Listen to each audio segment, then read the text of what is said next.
આમ આદમી પાર્ટીના ધારાસભ્ય ચૈતર વસાવાના સરેન્ડર બાદ હવે લોકોની નજર આવનારી લોકસભાની ચૂંટણી પર છે।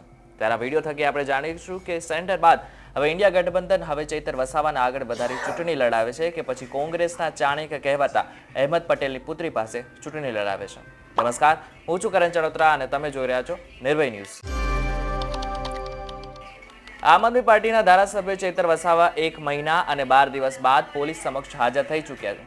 જ્યારે તેઓ પોલીસ સમક્ષ હાજર થયા ત્યારે તેમની સાથે હજારો આદિવાસી સમાજના લોકો તેમને સમર્થન આપવા માટે પહોંચ્યા હતા। આદિવાસી સમાજના લોકો સવારથી જ ડેડિયાપાડા પહોંચ્યા હતા। જો કે તેમને હવે કોર્ટમાં રજૂ કરવામાં આવ્યા છે ત્યારે પોલીસ દ્વારા 14 દિવસના રિમાન્ડની માંગણી કરવામાં આવી છે। ત્યારબાદ આ કેસમાં નવો વળાંક સામે આવે તેવી શક્યતાઓ છે। જો કે અહીં સૌથી મોટો પ્રશ્ન એ છે કે ભરૂચ બેઠક ઉપરથી ચૈતર વસાવા ચૂંટણી લડશે કે પછી કોંગ્રેસના મુમતાઝ પટેલ ચૂંટણી લડશે। તમને જણાવી દઈએ કે આવનારી લોકસભાની ચૂંટણીમાં ભાજપને હરાવવા વિરોધ પક્ષોએ ભેગા મળીને ઇન્ડિયા ગઠબંધન બનાવ્યું છે, જેમાં આપ અને કોંગ્રેસ બંને છે। તેવામાં હવે ચૈતર વસાવા અને મુમતાઝ પટેલ વચ્ચે ખેલ જામે તેવી શક્યતાઓ છે। મુમતાઝ પટેલ અહેમદ પટેલના પુત્રી છે। અહેમદ પટેલ જે કોંગ્રેસ અને ગાંધી પરિવારના સૌથી નિકટના નેતાઓ પૈકી એક હતા। મુમતાઝ પટેલની વાત કરવામાં આવે તો છેલ્લા 1 વર્ષથી તેઓ રાજનીતિમાં પ્રવેશવા માટે મહેનત કરી રહ્યા છે। ગુજરાત વિધાનસભાની ચૂંટણી બાદ તેમનું કહેવું છે કે જો પાર્ટી નક્કી કરશે તો તેઓ લોકસભાની ચૂંટણી પણ લડશે।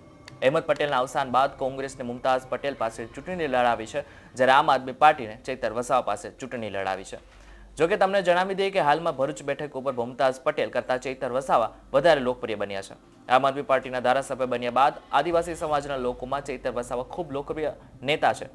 આટલી નાની ઉંમરે ચૈતર વસાવાની લોકપ્રિયતા સામે લાગતું નથી કે ઇન્ડિયા ગઠબંધન મુમતાઝ પાસે ચૂંટણી લડાવે, કારણ કે છેલ્લા 4 ટર્મથી ભાજપ ભરૂચ બેઠક પર રાજ કરી રહ્યું છે।